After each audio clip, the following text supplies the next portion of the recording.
সেটা হলো ফ্ল্যাট। এটা এবং এটা দুটো ফ্ল্যাট, তাহলে এটা হলো একটা ফ্ল্যাট বেড, এটা হলো একটা ফ্ল্যাট বেড, দুটো flat bed.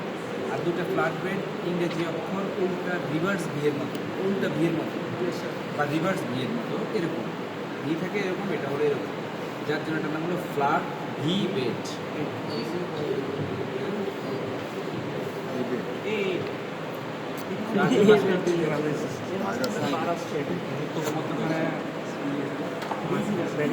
Flat V bed হচ্ছে বেড হচ্ছে, এবং এটার মধ্যে যে ক্যাম্প ব্যবহার করা হয় এটাকে বলা হয় multi functional bi directional camp. Multi functional bi directional camp. Bi directional camp কেন বলি?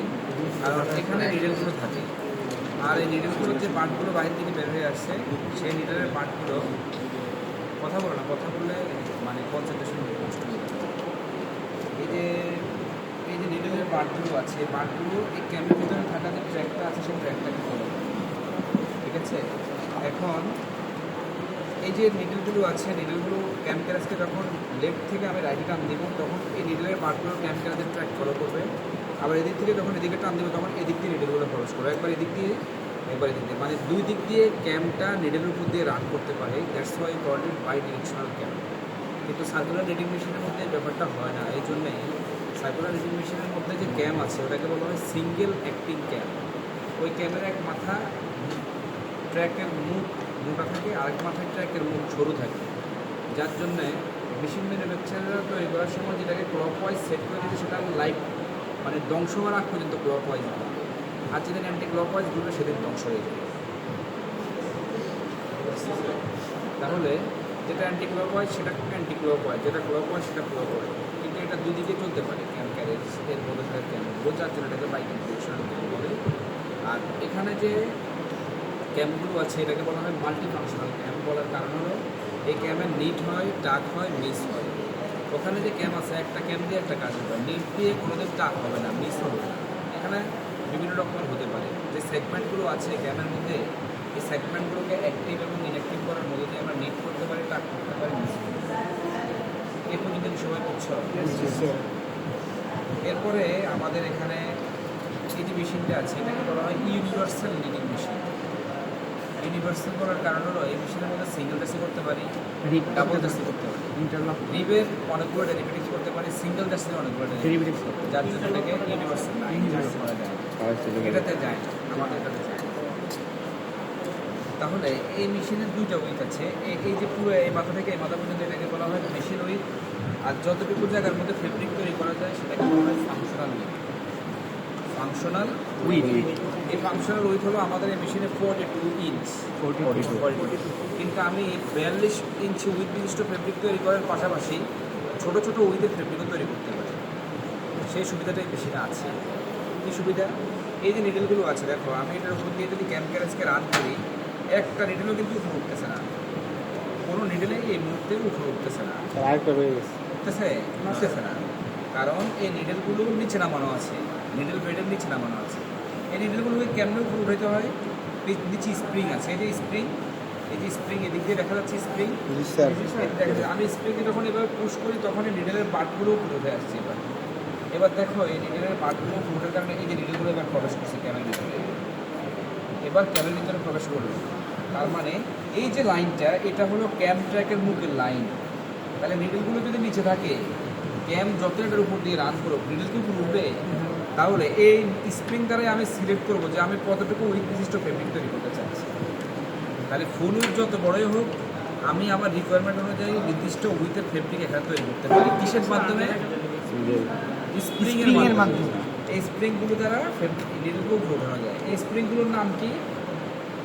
Security spring. স্প্রিং কেন সিকিউরিটি স্প্রিং বলি? এই নিডেলগুলো নির্দিষ্ট জায়গার মধ্যে এই স্প্রিংগুলো নিডেলকে নির্দিষ্ট জায়গায় ধরে রাখে। আমি এভাবে যদি রেখে দিই ফিঙ্গার দিয়ে যদি তুলি তাও কিন্তু নির্দিষ্ট জায়গায় আসে, কিন্তু এই সময় দিয়ে জায়গায় থেকে থাকবে, রিডিংয়ের সময় আস্তে আস্তে নিচে নেমে যাবে না। আর আস্তে আস্তে নিচে নামার সময় যদি ট্র্যাকের মধ্যে না পড়ে ট্র্যাকের বাইরে পড়ে তাহলে নিডেল কি আস্তে থাকবে? ভেঙে যাবে না। তাহলে স্প্রিংটা নিডেলকে সিকিউরিটি প্রদান করতেছে না, নিরাপত্তা প্রদান করতেছে না, যার জন্য এটার নাম হলো সিকিউরিটি স্প্রিং। অথবা এই স্প্রিংগুলো দ্বারা আমরা যেহেতু নিডেলকে সিলেক্ট করি যার জন্য এটার নাম হলো নিডল সিলেক্টিং স্প্রিং। তাহলে এই মেশিনের মধ্যে ফাংশনাল উইথ অনেক বড় হওয়া সত্ত্বেও আমরা এই মেশিনের মধ্যে ছোট উইথের ফেব্রিক তৈরি করতে পারি। কোন সুবিধার মাধ্যমে বা কি করার মধ্যে দিয়ে? সিকিউরিটি স্প্রিং দিয়ে যতটুকু এরিয়া বা যতটুকু উইথের ফেব্রিক তৈরি করা দরকার অতগুলো নিডল তুলে দেবো, তুলে দিয়ে আমরা অতটুকু উইথের ফেব্রিক তৈরি করতে পারি। না, আর বড় করা যাবে না, আর বড় প্রয়োজন নাই, এত বড় বডি হয় না। নিট কম্পোজিং ইন্ডাস্ট্রি বলতে আমরা ওই সকল ইন্ডাস্ট্রিকে বুঝি যেখানে শুধুমাত্র নিট গার্মেন্টস প্রডিউস করে। যদি কোনো নিট কম্পোজিং ইন্ডাস্ট্রিতে আমরা যাই তাহলে এই মেশিনটা বাধ্যতামূলক খুঁজে পাবোই, কারণ নিট কম্পোজিং ইন্ডাস্ট্রিতে যে নিট কম্পোজিং ইন্ডাস্ট্রির প্রোডাক্ট পলো শার্ট, এই পলো শার্টের একটা বিশেষ অংশ থাকে যেটাকে আমরা বলি কলার অ্যান্ড কাপ। কলার এবং কাপ তৈরি করার জন্য এই মেশিন ব্যবহার হয়। এই মেশিন যদি তো কলার কাপ তৈরি করা সম্ভব হয়, তাহলে নিট কম্পোজিং ইন্ডাস্ট্রিতে এই মেশিন কেন ব্যবহার হয়? কলার কাপ তৈরির জন্য। আর এই মেশিনটা আরেকটা বিশেষ কাজে ব্যবহার করে। আমরা শীতের সময় ফুল স্লিভ সোয়েটার করি না, পাতলা গেঞ্জির চেয়ে একটু মোটা, ওই সোয়েটারগুলো এই মেশিনে তৈরি করা হয়। আমরা নর্মালি একটা গার্মেন্টস তৈরি করার জন্য কাপড়কে কেটে তৈরি করতে হয়, তাই না? পার্ট বের করে। একটা সোয়েটারের কয়টা part? Front part, back part আর স্লিভ। কয়টা হলো? তিনটা। চারটা। স্লিভ কয়টা? স্লিপ দুইটা। এই মেশিনের মধ্যে ফ্রন্ট পার্ট, ব্যাক পার্ট আলাদা আলাদাভাবে তৈরি করা যায়। এবং এই যে ফ্রন্ট পার্টের যখন আমরা আলাদাভাবে একটা অংশ দেখি তখন এখানে আর্ম হোল থাকে না, এবং এখানে শেপিং থাকে না, এই জায়গায় চিকন, এই জায়গায় মোটা থাকে না, তো কাটিং করে করা হয়। কিন্তু এই মেশিন দিয়ে ফ্রন্ট পার্ট একবারে বের করা যাবে, ফ্রন্ট পার্ট একেবারে আর্ম হোল সহ ফুল বডি যেভাবে কাটিংয়ের পরে বের হয়, এই মেশিনের মধ্যে থেকে এভাবে কাটিং এভাবে বের হবে, প্রিন্টিংয়ের মতো বের হবে। তাহলে ফ্রন্ট পার্ট, ব্যাক পার্ট, দুই পার্ট বের হলো, স্লিপ দুটো আলাদা বের হলো। আলাদা বের হওয়ার পরে তো তিনটা পার্ট, চারটা পার্টে পেয়ে গেলাম। আর কোনো লিমিটেশন আছে গার্মেন্টস তৈরি করার জন্য? এবার সুইং মেশিনে প্রত্যেকটা পার্ট জয়েন করলে গার্মেন্টস হয়ে যাবে। তাহলে সুইং মেশিন, এটার জন্য যে সুইং মেশিন ব্যবহার করা হয় এটা গতানুগতিক সুইং মেশিনের মতো নয়। এখানে ব্যবহার করা একটা স্পেশাল সুইং মেশিন যেটাকে বলা হয় dial linking machine. Dial linking machine. তাহলে এটা কি বুঝতে অসুবিধা হচ্ছে আমাদের এখন? যে এই মেশিনে কাপড় তৈরি করা হয় না, গার্মেন্টসের পার্ট তৈরি করা হয়, যেটাকে বলা হয় প্যানেল, গার্মেন্টস প্যানেল। ফ্রন্ট পার্টকে একটা প্যানেল বলে, ব্যাক পার্টকে একটা প্যানেল বলে, তারপরে হাতের স্লিভগুলোকে একটা প্যানেল বলে। গার্মেন্টস প্যানেল তৈরি করে এটাতে। আর এটা দিয়ে গার্মেন্টস প্যানেল তৈরি করার পর সরাসরি গার্মেন্টস হয়ে যায়। তাহলে অনেকগুলো প্রসেসকে স্কিপ করা যায় না এটা দিয়ে। তাহলে এই মেশিনগুলো কোথায় ব্যবহার হয় আমরা ক্লিয়ার?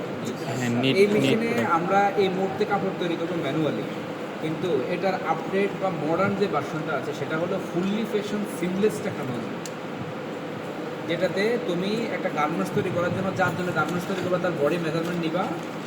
বডি মেজারমেন্ট নেওয়ার পরে কোথায় কীরকম শেপিং হবে সেটা দিবা, এবং কী ধরনের স্ট্রাকচার হবে সেটা দেওয়ার পরে মেশিনে সুতা দিবা। কী কী কালার দিয়ে তুমি গার্মেন্টসটা তৈরি করতে চাচ্ছ, সুতা দিয়ে কম্পিউটারের মধ্যে যাবতীয় সব ডেটা ইনপুট দেওয়ার পরে যদি কমপ্লেক্স ডিজাইন হয়, উইদিন 1 hour and 40 minutes মধ্যে তোমাকে কমপ্লিট একটা গার্মেন্টস ডেলিভারি দিয়ে দেবে, যেটার মধ্যে সিম থাকবে না। সিম ছিল এই যে সিম থাকবে না, ওটাকে বলা হয় ফুললি ফ্যাশন সিমলেস টেকনিক।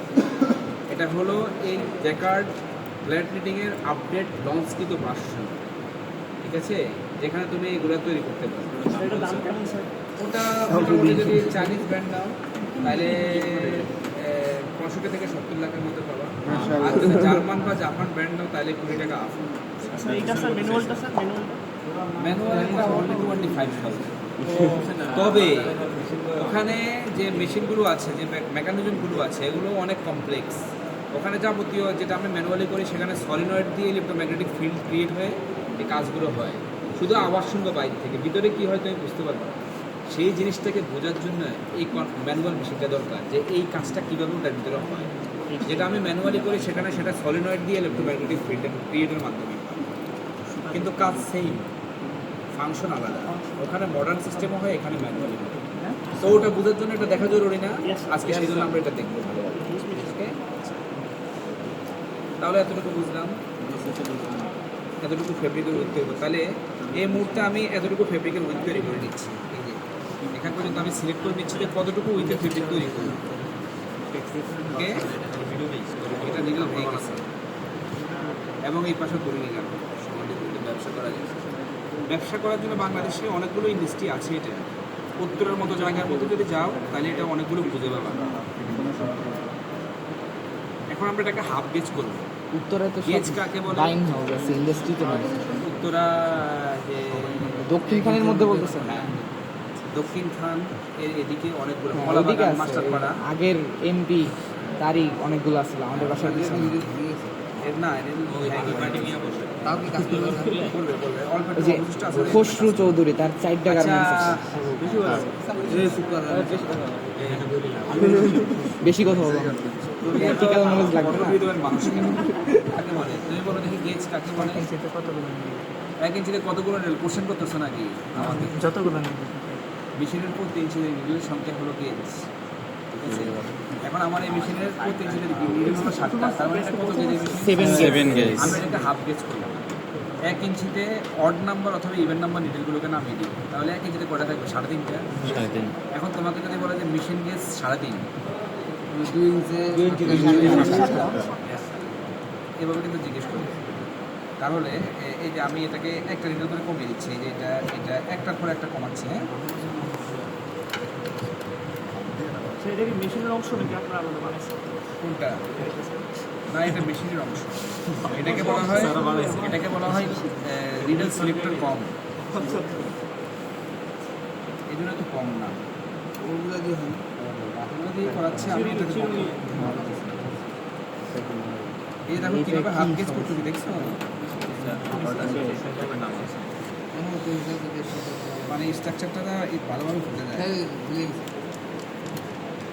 আচ্ছা, ভুল হয়ে গেছে, তোমার সাথে কথা বলতে গিয়ে ভুল হয়ে গেছে। হ্যাঁ হ্যাঁ। কালকে বেশি শিখতে ভালো ছেলে। আমরা বাঙালিরা বুঝছো, একে প্রতি অপরে কোনো আন্তরিক জি স্যার, এই যেমন আসিফ। শুধুমাত্র এক জায়গার মধ্যে হিংসাকে সমর্থন করা হয়। কোন জায়গায় বলা যায়? ইবাদত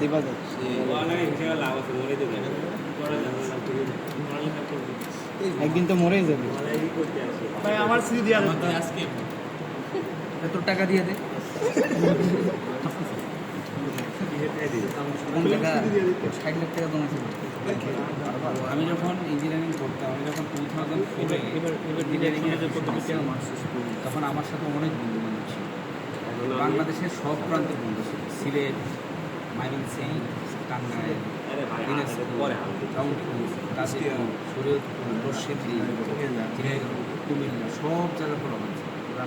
তো ওদের ছিল বরিশাল, নোয়াখালী, আমরা নোয়াখালী আছে, নোয়াখালী, বরিশাল অনেকে ছিল। ওদের সাথে যদি ওই সময় এখন তো তাদেরকে অনেক টাকা দিয়েও কি দেখা করতে পারবে? তাদের সাথে দেখা করার সুযোগ আছে। তো এই যে যারা আছে, এক একজনের বাড়ি এক এক জায়গায়, এখন দূর দূর থেকে আসছে, হিংসা করে কিনে বলবে একটা নির্দিষ্ট সার্টিফিকেট যদি কারোর সাথে হিংসা করতে গিয়ে বা কোনো কিছু করতে তুমি আমার বিয়ে করতেছো। ইসলাম বলে, মাসালা বলে, এরকম কাউকে তুমি একটা কিছু করছো, আগে গিয়ে বলবা যে ভাই আমি আপনার অনেক হক নষ্ট করছি, আপনার আমাকে মাফ করুন।